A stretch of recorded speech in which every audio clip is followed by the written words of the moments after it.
Welcome to Agri-Pulse Newsmakers, where we aim to take you to the heart of ag policy. I'm your host, Lydia Johnson. We're bringing you a special edition of the show this week from the World Pork Expo. Over 10,000 producers and industry leaders gathered in Des Moines, Iowa for educational sessions, business meetings, and to explore the latest technology advancing the pork industry. Students also discussed top industry issues in the Young Pork Advocates Issues Meet competition. Plus, there was no shortage of pork to enjoy. Over 10,000 meals were served from the big grill alone. During this episode, we'll hear perspectives from the farm gate and the boardroom about the biggest topics at World Pork Expo, including how producers are making decisions amid tariffs, Proposition 12, and the state of the pork economy. First, the House passed its reconciliation bill last month, which included many Farm Bill elements. We asked Bryan Humphreys, the CEO of the National Pork Producers Council, about the pork priorities included in the bill. As the House version passed, things around our three-legged animal health stool, as we work to prevent and prepare for foreign animal diseases, were all included in it. Very appreciative of that. Also fortunate as we've had conversations with House members on the need for foreign market development dollars to be included as we work to promote U.S. pork products in our export countries. Those dollars were included. Incredibly appreciative of that. And then not just for the pork industry, but for all of agriculture, the tax package that was included, that included things on 179 deductions and bonus depreciation, estate taxes, all those pieces included benefit all of agriculture, certainly the U.S. pork industry specifically. And so some tremendous opportunities there for the U.S. pork industry. And Senate Majority Leader John Thune has said that he's hoping to push that through his chamber by July 4th. What changes do you anticipate in the Senate? From our request around foreign animal disease and foreign market development and protection of rural America and American agriculture on the tax package, we don't anticipate any changes. Those are all things that senators may have questions about, but we can certainly address the need and the value for rural America and American agriculture and the American consumer in each of those. So I'll certainly open the conversation. Don't anticipate any changes there. One Farm Bill component that was left out of this quote-unquote reconciliation Farm Bill is a legislative solution to Proposition 12. Mm-hmm. What legislative avenue are you looking at to pursue that in the future? Absolutely. And while we have to acknowledge that while in the budget reconciliation bill, a number of quote-unquote Farm Bill programs were included, they weren't all included. And that leaves a number of things out there. And to your point specifically about Proposition 12, still needs to be addressed. And whether it's a skinny Farm Bill or some other vehicle, we have to have a solution to that, not just as the American pork producers, but as American agriculture. This idea of states regulating outside their border is not going to stop. And at the end of the day, this is a states' rights issue. The state of California should not be able to tell producers in Texas or in Pennsylvania or in Iowa how to raise their livestock or produce food. If those states want to do it, no problem. But regulating outside your borders is still Congress's authority. And so we expect a solution coming quickly to that. The Make America Healthy Again Commission recently released a report that criticizes some modern agriculture practices. I want to get your thoughts on the report and, what producer input was utilized to develop that. Yeah, first, I'm not aware of any producer input that was utilized to develop that. And I think that should be a concern for all of us as we talk about one of the most robust, healthy, safe, and affordable food supplies in the entire world is the U.S. food supply. And that was brought to you by American agriculture. And so to not be included in any discussion around the food supply should certainly raise some questions and some concerns for folks out there. The underlying premise of Make America Healthy, everybody agrees with that. We don't disagree with that. It's how we get there and what does that look like. We certainly want to be at the table to help with that conversation. There's been some positive parts in there. We have to acknowledge that for generations, pork producers and livestock folks have been talking about the value of meat as part of a healthy diet. And this report certainly alludes to that and brings some of those pieces in as a nutrient-dense protein. Certainly some value there. But the questioning of the scientific validity of the overall food system certainly raises some concerns for me. And as we transition a little bit to trade, China is one of the top importing pork countries around the globe. How have the tariffs and uncertainty around international trade impacted U.S. producers so far? The answer to that question is in the markets. We have seen an up and down in the futures market this entire year that has created some real uncertainty for our industry. But as we move forward, there's certainly tremendous opportunity in the Chinese market. but also as this administration looks to diversify where our exports are and where the opportunities are, we look forward to continuing the conversation with them around places like Vietnam and other countries that pretend create a potential opportunity for us out there. We'll be right back with more from the World Pork Expo. These are the farmers and ranchers who help build the America we depend on, and Farm Credit is here for them, supporting rural communities and agriculture with reliable, consistent credit and financial services. In good times and bad, we provide loans to farmers and ranchers, farmer-owned cooperatives, rural home buyers, agribusinesses, and rural infrastructure providers. We help agricultural producers feed the world. Learn more today. I think some of sustainability to farmers just comes second nature. If you asked a farmer, are you sustainable? They'd probably look at you maybe a little funny and say, I don't think I'm doing anything that special, but it really is just what they do. We're all farmers, and our goal is taking the best care of our land, our cattle, our natural resources. This is my sustainability story.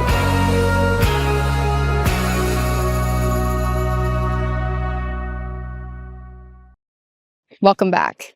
Kevin Stuckey is the sow division manager for Cooper Farms in Ohio. After a few challenging years in the industry, we asked him if farm country is beginning to see some relief.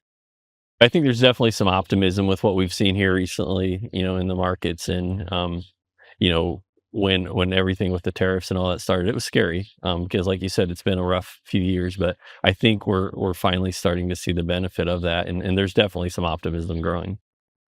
And export markets account for a pretty significant share of U.S. pork demand. How are the threat of tariffs and that uncertainty impacting the decision making, back to the farm level? Well, on the day-to-day basis, I feel like, with our company, Cooper Farms, Jim and Gary and their sister Diane, they do a great job of probably shouldering that burden of the tariffs day to day so that we can really focus on our employees and our animals and taking care of them. But, it's on everybody's mind. There's no question, because like you said, we rely heavily on the exports. And, I think it's 28% of what we produce is exported. So, if we want to have the long range success and keep doing what we're doing, we got to have those exports there. So it's been concerning, but definitely I think starting to go the right way for us. In addition to that, input costs like feed, fuel, and labor have been volatile. What do you see as the biggest challenges to pork production right now? I mean, what's the hardest thing or the biggest challenge for you to continue raising hogs? Yeah, I think, as I mentioned a little while ago, the health, animal health, herd health, that's paramount. When you have good markets and good production, everything's really great. Like for the last few years when the markets haven't been as good and you don't have good production and you don't have good health, that's when things get really, really critical for us. So, just being able to maintain healthy animals, safe farms, the biosecurity, even the struggles we've had with the employees. And, last year with the TN visa situation, MPPC really came through for us. We've got our visa workers coming in again. The labor situation can be tough at times. And, thank goodness, we had those people working for us to get that issue straightened out. You kind of began touching on labor, but, Congress has yet to make progress on ag labor reform. How is that affecting your farm and affecting, producers at the farm level? Yeah. So a year ago right now was when it was really getting tough for us. We had lost our flow of the TN visa workers, and Bryan and the staff at MPPC, I think they worked tirelessly and actually got people out to the farm level so they could really see what was going on, and we're really able to change that for us because it was getting to a very tough, critical level. It's hard to get people, the local people to come in for these jobs anymore, and our TN workers have been fabulous. It's a great part of our company, and thank goodness we've got that going again. And you began to mention animal health, but the threat of foreign animal diseases, always kind of lurking in the background. What diseases specifically are you monitoring right now, and how are your state's producers staying prepared? Yeah, so PRRS is at the top of our list, and PED's right there behind it. It's been a tough year, I think, nationally, statewide for both of those. And within our own company, we have poultry also, so we have definitely felt the effects of the bird flu and the high path AI, and looking at what they've learned from that on the poultry side. I think that we as producers, as pork producers, should, be taking note of that. And, we've done preparatory stuff for African swine fever. That's one of the big ones. But I really think we have a lot to learn from what they've gone through on the poultry side and how they've reacted to the high path AI. And we need to work as producers to, model some of that. And let's get going on that now with PRRS and not wait till we get something like African swine fever where we have to test that. And, some excitement here, some discussion about this PRRS resistant pig, the genetic testing. What excites you most about those technologies and those advancements? Yeah, I was just talking in the trade show with somebody about this, and the word that comes out is that would be a game changer. And for somebody who's really we've battled PRRS for 5 or 7 years now. I would say it's not a game changer; it's a life changer. Just having that peace of mind of not having to worry about PRRS. I can't express how great that would be, but it's something that really has to be thought through. There could be supply issues. There's obviously the acceptance of the genetics. So it's not to be taken lightly, but I think we really need to do our homework and make sure that we're doing the right thing. Congress hasn't passed a full farm bill since 2018, and it's looking more unlikely to happen as some of those elements get rolled into reconciliation. What's your message to lawmakers that, do they need to still continue to push for this? Yeah, absolutely. I know, they've got a lot on their plates and there's a lot going on. You just can't, we can't let that farm bill continue to get pushed back year after year, and, seeing, some bipartisan help, going across the aisle, getting that passed. It's not, it's not only just for the farmers, but, as you feed people and the neediness of the food programs that go with that farm bill, we need it. We need it bad. If you look at Prop 12, what we're trying to do there and trying to keep it uniform and consistent, make sure we've got like a good level playing field for everybody on that. We'll be back with more Newsmakers right after this. Trial lawyers are using a discredited report from a World Health Organization subagency to attack a safe, American-made weed-fighting tool. This critical tool helps keep your food costs down, and without it, food inflation could double. Stand with American farmers and keep trial lawyers' greed out of our farms and food supply. Fight back. Call your local representative. Register now for the 2025 Agri-Pulse Food and Ag Issue Summit in California. The event will offer participants a full day of presentations and panel discussions. You can hear from members of the California Legislature, food and agriculture leaders, along with industry experts and academics. This summit takes place June 10th in Sacramento and through our virtual experience. See the latest information and register with the QR code on your screen or under the Events tab at agripulse.com. Welcome back. The pork industry suffered one of the worst economic years on record in 2023. We asked Chris Ford, the VP Corporate Swine Lender at Farm Credit Services of America, if the industry has recovered. Right now, if you look at the industry, you look at what Iowa State's kind of already put out as far as the first half of 2025, it's been very strong. We're seeing returns. We've seen our cost structure get more in line. Corn and soybean meal have come back down into levels that make it more profitable for producers to have a good year in 2025. And so as we think forward into the latter half of 2025, very, very optimistic around the potential. If producers can stay healthy and lock in some risk management with their animals, it's going to be an exciting year for most producers this year. And the farm credit system finances many of the top pork producers in the U.S. What changes have some of these producers undergone, or are they planning, to weather this? It's really challenging economic season. Yeah.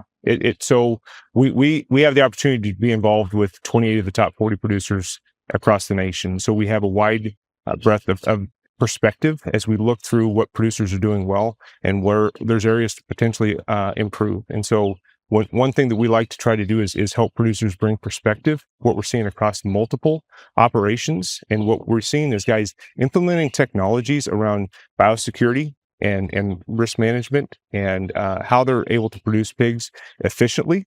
And it's been good so far. And are you seeing more producers, pulling back on expansions or delaying upgrades because of those tighter margins? Absolutely. It's been an area where We talk about new finishers haven't been put in place for probably 2 or 3 years now. So guys have really pulled back on their capital expenditures. We're not seeing a lot of new sows being placed into the industry, which is probably a good thing because we're at a pretty decent sow number right now. Don't need a lot of new sows, but as guys are looking at projects, they're looking at asset utilization. And so if there's assets that need improvements or need to move to a more biosecure location, those are some of the decisions that producers are making right now as far as, do I improve the site that I have here? Do I shut this site down? Do I move to a more biosecure location? When you think about the cost of construction, think about the cost of money, those are big decisions for these guys.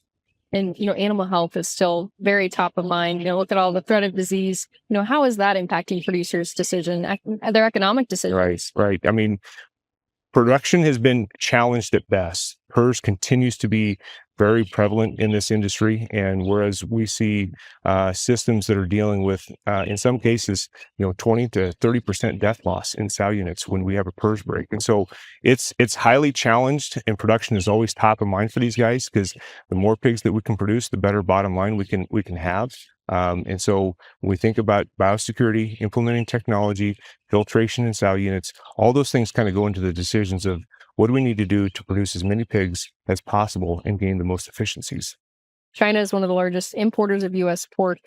That's just one of the countries that purchases so much. How are these companies weathering the uncertainty of tariffs as leaders continue to negotiate those trade deals?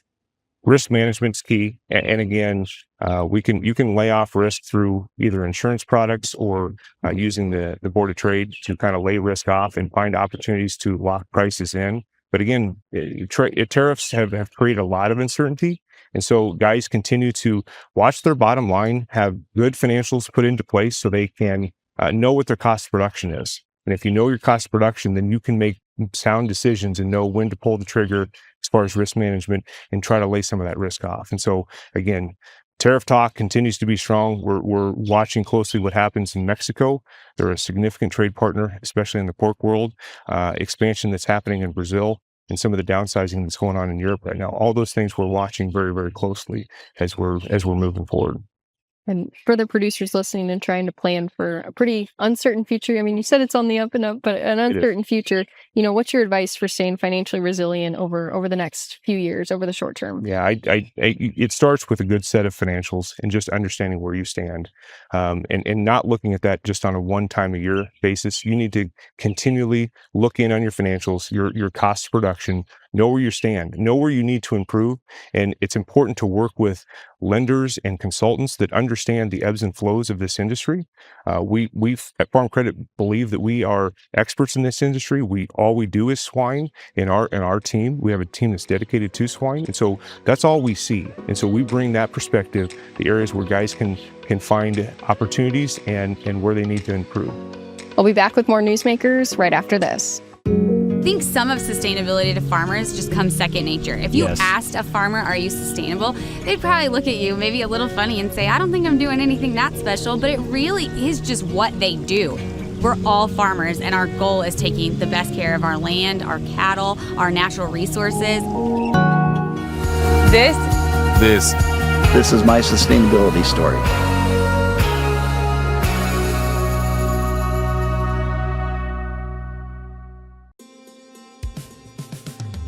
It's not as simple just to wake up one day and go, I want to be a conservation farmer. You're changing how your farming practice is done. You're changing your operation. Farm Credit supported John and Kelly Watley as they shifted to more sustainable farming, improving the environment where they farm and live. Learn more at farmcredit.com/climate. Welcome back. Kylee Deniz is Executive Director of the Oklahoma Pork Council. We asked her about the sentiment of producers in her state after a challenging few years in the pork industry. It has been a hard recent time, right? We came out of a pandemic and into the hardest economic times for farmers. And in Oklahoma, the one thing I love about our farmers is they just are optimistic, right? Always cautious, but optimistic. And so we try to keep that lens out of the Oklahoma Pork Council as we serve our farmers, that we want to be optimistic, but cautious as this world continues to change on a very quick pace. More than a quarter of U.S. pork production is exported. With the recent tariffs, how have you seen producers in your state change their decision-making with the current trade uncertainty? Sure. Well, in today's world, it's a 24-hour news headline, right? And a tariff yesterday could be a different tariff tomorrow, or there could be a delay in the tariff. And so our farmers are just really leaning into what's going on a national landscape, because that ultimately impacts what they're doing on the farm.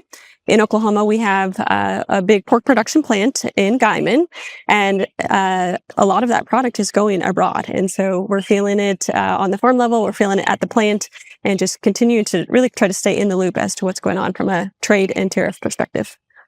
Have you seen producers change how they operate or how they're investing in response to all the trade uncertainty right now?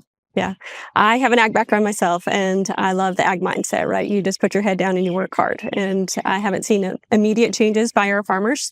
However, we know that there's things to be watchful of. But at this time, right, the concept of just like head down, work hard is really proving to be valuable as we navigate this landscape.